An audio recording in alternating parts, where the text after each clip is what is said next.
Zakaria Zungrana est un jeune Burkinabé. Tous les matins, il se rend à son lieu de travail pour satisfaire le palais de nombreux gourmets.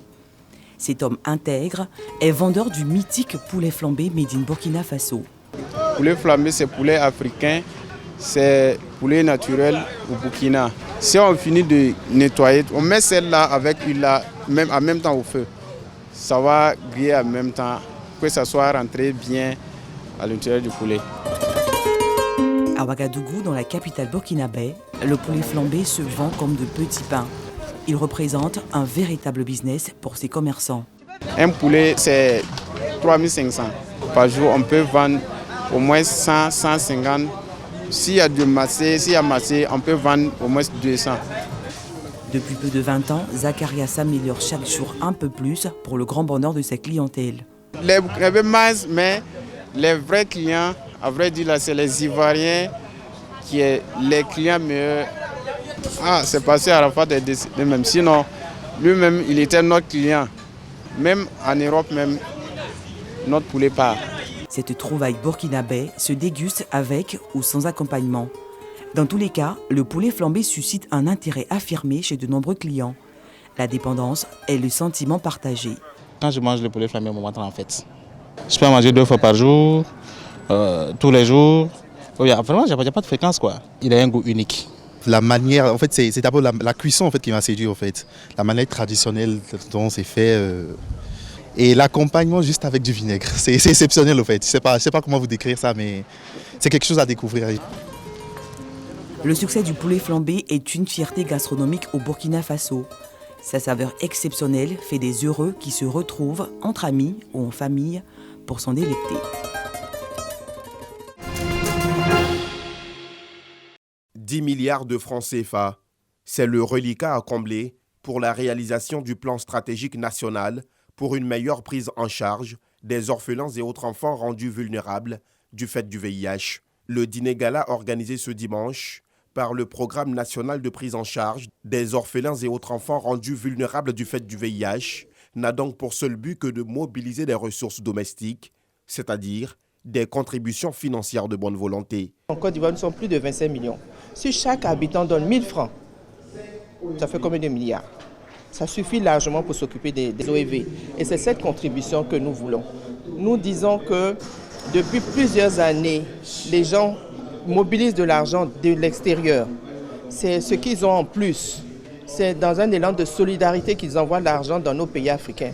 Mais il serait temps que nous, pays africains, notamment la Côte d'Ivoire, nous puissions mettre l'argent à la main à la poche pour pouvoir nous occuper de nos populations vulnérables. Ensemble, mobilisons-nous pour le bien-être des enfants orphelins et autres enfants rendus vulnérables du fait du VIH et leurs familles. Le thème central de ce dîner est bien compris par les invités. Nous sommes ici ce soir pour apporter donc notre soutien à cette initiative qui consiste à lever des fonds afin de permettre à des enfants d'être scolarisés. Nous avons bien apprécié le discours de la directrice qui demande à chacun des participants de s'engager à prendre en charge au moins un enfant. Je viens de prendre un tableau aux enchères. Mon geste, c'est tout simplement venir en aide à un enfant qui a vraiment besoin de nous. On doit forcément accompagner ces enfants plus vulnérables que les autres. Le VIH-Sida n'est pas encore mort. Le VIH-Sida est encore dans la cité.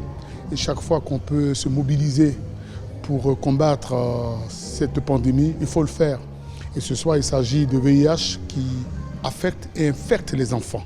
Au terme de cette soirée marquée par des ventes aux enchères, des prestations artistiques et théâtrales, 11 millions de francs CFA ont été mobilisés par le Programme national de prise en charge des orphelins et autres enfants rendus vulnérables du fait du VIH. En Côte d'Ivoire, est considéré comme OEV tout enfant de 3 à 21 ans victime du VIH. Il est 12h au groupe scolaire Les Perles des 2 plateaux Cocody. Soraya, élève en classe de CM2, est déjà à table. Elle, qui à cette heure se rendait en famille pour prendre le déjeuner, peut désormais se restaurer à l'école tous les midis. Son établissement vient d'être doté d'une cantine scolaire. Ça nous fait plaisir, au moins on a une nouvelle cantine pour bien manger. Le fait de rester sur place pour manger à la cantine, ça nous fait mieux digérer. La construction de cette cantine vient à point nommé, d'autant plus qu'elle va permettre aux élèves d'étudier dans un cadre propice. Je suis très heureux parce que grâce à Maman Blanche, tous mes amis pourront manger à la cantine.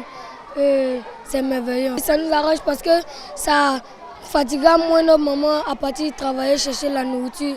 Pourtant, on peut manger ici à la cantine. La cantine de notre école est la bienvenue. Ça nous permet de pouvoir bien manger. Avec une capacité d'accueil de 400 élèves, cette cantine a vu le jour grâce à l'association humanitaire française Savoie-Ivoire. Cocody n'a pas que les écoles UP. Il y a des quartiers qui sont démunis pour l'école publique. L'école publique, c'est difficile. Donc, Savoie-Ivoire a beaucoup de choses à faire dans cette commune. Nous œuvrons pour les écoles publiques. La construction de cette cantine s'inscrit dans le cadre de la politique du ministère de l'Éducation nationale et de l'alphabétisation. C'est pourquoi Kadi Sunkoulé Kone, directrice des cantines scolaires, a, au nom du ministre Marietou Kone, traduit sa reconnaissance aux donateurs. Je veux remercier encore une fois l'association humanitaire Savoie-Ivoire et lancer un appel aux autres fondations, aux autres ONG, d'emboîter le pas à l'association humanitaire Savoie-Ivoire pour améliorer la qualité des infrastructures dans les cantines. Outre la cantine, l'établissement scolaire a été doté d'une bibliothèque par l'association humanitaire française Savoie-Ivoire.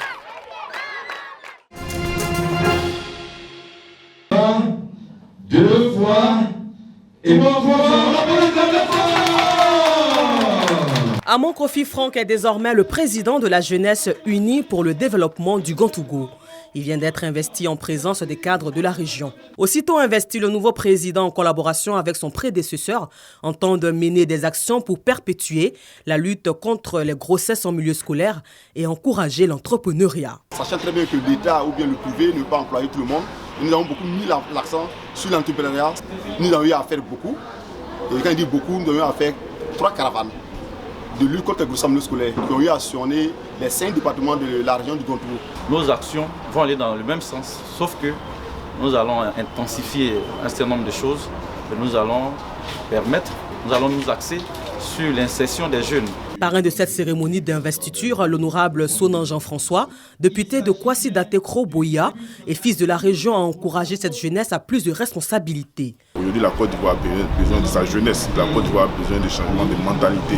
Il faut que nous jeunes comprenions qu'on ne peut pas que compter sur l'État, il faut compter sur nous-mêmes. C'est par nous que viendra vraiment le changement, c'est par nous que viendra le développement. Cette rencontre a rassemblé plusieurs associations de la région du Grand-Togo, notamment celles de Bondoukou, Tanda, Sandégué, Transua et Kounfao. Le nouveau président de la JUDG, la jeunesse unie pour le développement du Grand-Togo. Amon Kofi Franck aura pour mission de réunir la jeunesse autour de la paix et de la cohésion sociale. La commune de Koumassi au rythme de la musique zouglou.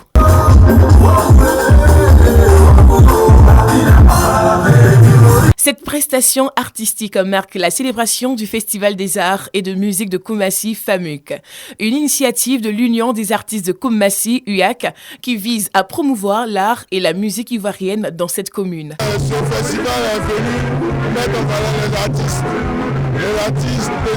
toutes sortes d'artistes, que ce soit les peintres, que ce soit les sculpteurs, les danseurs, les chorégraphes, les chanteurs, les poètes. Ce festival a pour thème Stop à l'immigration clandestine, art et musique facteur de cohésion sociale et de développement local. Partir en mer, traverser le désert, mourir en mer, c'est dangereux, c'est grave.